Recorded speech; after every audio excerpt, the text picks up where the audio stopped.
सतरंगी सलाम। साथियों, ये पहली बार नहीं है कि आरक्षण की या जातिगत जनगणना की लड़ाई लड़ी जा रही है। पहले भी कर्पूरी जी जिस समय आरक्षण बढ़ाए, ईबीसी को आरक्षण दिए, ओबीसी को दिए, महिलाओं को दिए, दलितों को दिए, उस समय में भी भाजपा और आरएसएस जैसे लोग उनको गाली दे रहे थे। जिस समय में लालू जी का सरकार आया, जिस समय में राबड़ी जी आए, उस समय दूसरी बार ऐसा हुआ, ईबीसी ओबीसी दलितों सबका आरक्षण बढ़ाया गया, उस समय में उनको गाली दिया गया। फिर आया तेजस्वी जी का 17 महीने का शासनकाल, जिस समय में मात्र 17 महीने में डेप्यूटी सीएम रहते हुए, जबकि देश में किसी सीएम का भी रिकॉर्ड नहीं रहा, डेप्यूटी सीएम रहते हुए 17 महीने में जातिगत सर्वे करा लिए। सर्वे कराने के बाद डेटा आया, डेटा आने के बाद वहां से निकला कि 94 लाख परिवार गरीब हैं। गरीबों में हमने जाति नहीं देखी, गरीबों में जितने गरीब परिवार निकले उनको 2-2 लाख रुपया देने की घोषणा की गई। लेकिन बाद में क्या हुआ? भाजपा के आते ही भाजपा के लोग उस पर कुंडली मारकर बैठ गए।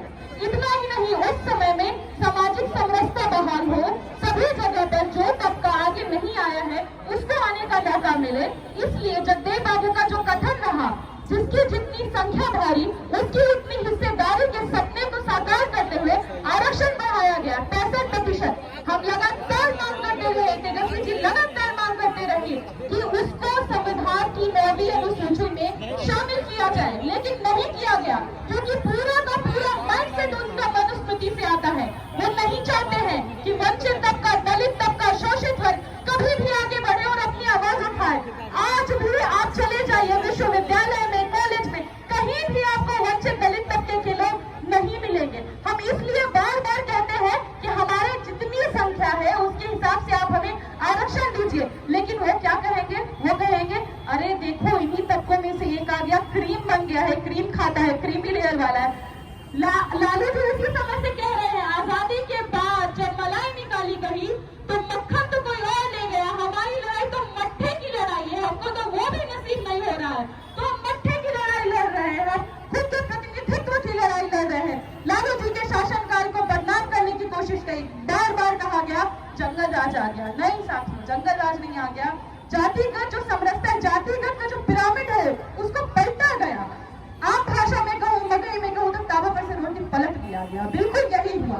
और आज भी हम इसलिए जातिगत जनगणना की मांग कर रहे हैं ताकि जो तबका अंडर रिप्रेजेंटेड है और नैरेटिव जो निगेटिव फैलाया गया है कुछ जातियों के बारे में, उसको तोड़ा जाए। आप खुद बताइए, ओबीसी में 3 जातियां हैं जो मुख्य तौर पर 21% हो जाती हैं, यादव, कुशवाहा, कुर्मी, इनकी संख्या 21% है। जातिगत सर्वे में निकल के आया, लेकिन नौकरी में भागीदारी कितनी? 60%। कहा गया देखो यादव सबका हक खा गया, देखा गया 14% आबादी है उनकी और 1.4% रिप्रेजेंटेड है। कहाँ खा गया? क्या खा गया? किसका खा गया? वो तबका जो कभी आगे नहीं आ पाया उसको बदनाम करने की कोशिश कर रहे हैं। हम नहीं कह रहे हैं कि हम आपका छीनना चाहते हैं, हमको बस अपना अधिकार दे दीजिए। एक कॉलम की लड़ाई है, जनगणना तो होती है ना, एक कॉलम की लड़ाई है, बस उस एक कॉलम में हमें जोड़ दीजिए, हमारा अस्तित्व हमें पता चल जाएगा, हम कहाँ अंडर रिप्रेजेंटेड है, ओवर रिप्रेजेंटेड है, सब पता चल जाएगा। बहुत लोग हैं कड़ी में, इसलिए मैं आगे बातों को नहीं खींचूंगी, बस इतना ही कहना चाहूंगी, एक सपना है, सपना है कि इस देश में सभी लोग बराबरी से सांस ले पाए। सपना है कि जब कोई दलित किसी घोड़े पर चढ़े तो उसे गोली ना मार दी जाए।